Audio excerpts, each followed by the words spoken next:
Well, good morning, church family.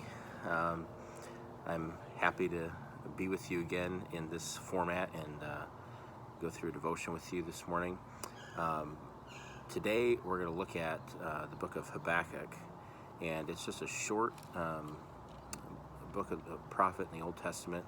It's only 3 chapters. I want us to focus in on chapter 3, but before I do, I want to give us a little bit of an idea of what's going on in Habakkuk. And Habakkuk, basically, it starts off with Habakkuk the prophet complaining to God about the people of God. He's saying they're messed up, they're wicked, they're not listening, they're disobeying, they're worshiping other gods, and he's saying, aren't you going to do something about it? Aren't you going to fix this? Aren't you going to judge your people? And then God answers him and says, yes, I am. I'm going to do something about it. I'm going to use another nation to come in and take you out.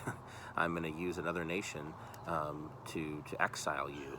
And Habakkuk basically says after that, that's a terrible idea. Why would you use a nation who's even more wicked than we are to judge us? And then what we get at the end of Habakkuk is his prayer to God.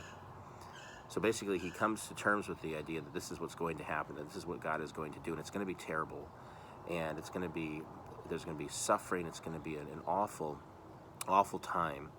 And what we get then is a prayer from Habakkuk during a time of him looking at things and saying, this is awful, this is terrible, this is bad things are happening. But then how he prays to God in the midst of that is, I think, very helpful to us, very instructive. And so I'm going to read for us the first part of Habakkuk's prayer in chapter 3. It starts in verse 2. He says, O Lord, I have heard the report of you, and your work, O Lord, do I fear. In the midst of the years revive it, in the midst of the years make it known. In wrath remember mercy. And so in the beginning of this prayer, Habakkuk is basically saying, God, accomplish what you have to do. Make it, whatever you are doing, whatever your plan is in the midst of this, Lord, please accomplish it. And I think that's helpful for us in a lot of ways, because we see a lot of times in Scripture people who are in trouble and going through difficulty, crying out to God and asking him to help, asking him to save.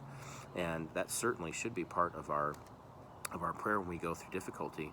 But this is another side of that, where he's saying, please accomplish whatever you're doing, whatever you've set out to do, in the midst of all this. Lord, please do it. Please accomplish it. Make it happen.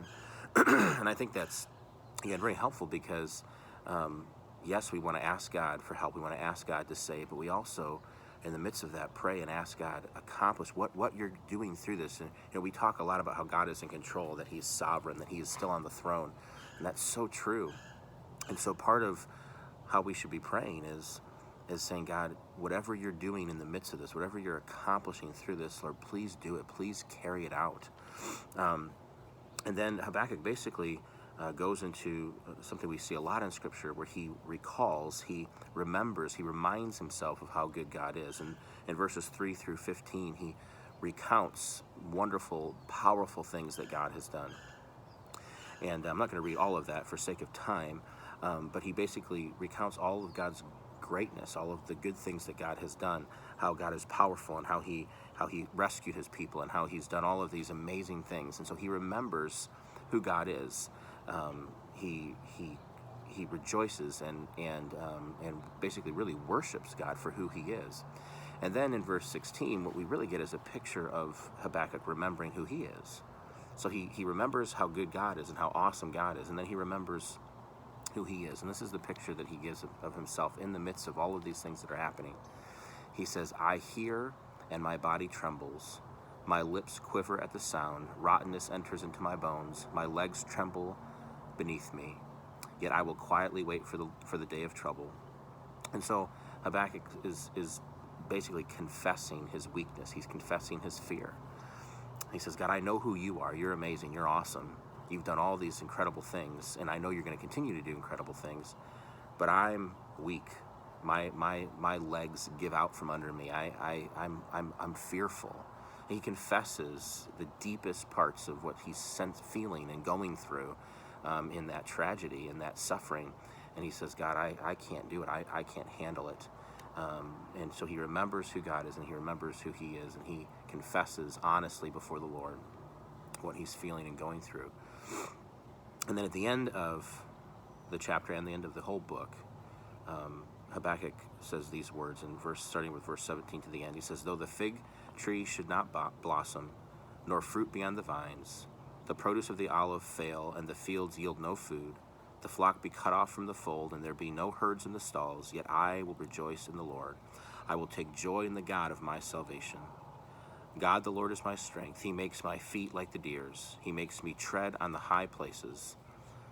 And so basically in verse 17 he says, even if nothing is going well, the fig trees should not blossom and there's no fruit on the vines, and he basically saying if nothing good is happening and nothing good is looking like it's going to happen in the future, he says even if everything else falls apart, he says in verse 18, "Yet I will rejoice in the Lord. I will take joy in the God of my salvation."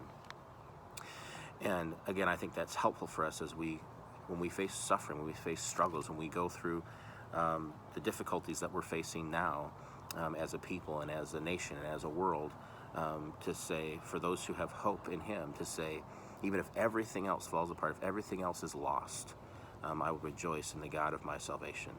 And it's a reminder to us that even if everything that we think of as important in this life were to be stripped away, that we can worship and have joy in God because of his salvation. We have enough to sing about because of our salvation for eternity. And so I encourage you this morning, as we continue to walk through this time, and as we continue to pray and ask God to rescue, and ask God to save, and ask God to fix and heal, that we would also pray and ask God to accomplish what he has set out to do, because he is in control, and this is not a surprise to him, and he has a purpose. And so we can be praying and asking God to accomplish what you've set out to do, make it happen, make it known, and to continue to keep our joy and to see the joy set before us because we worship the God who saves.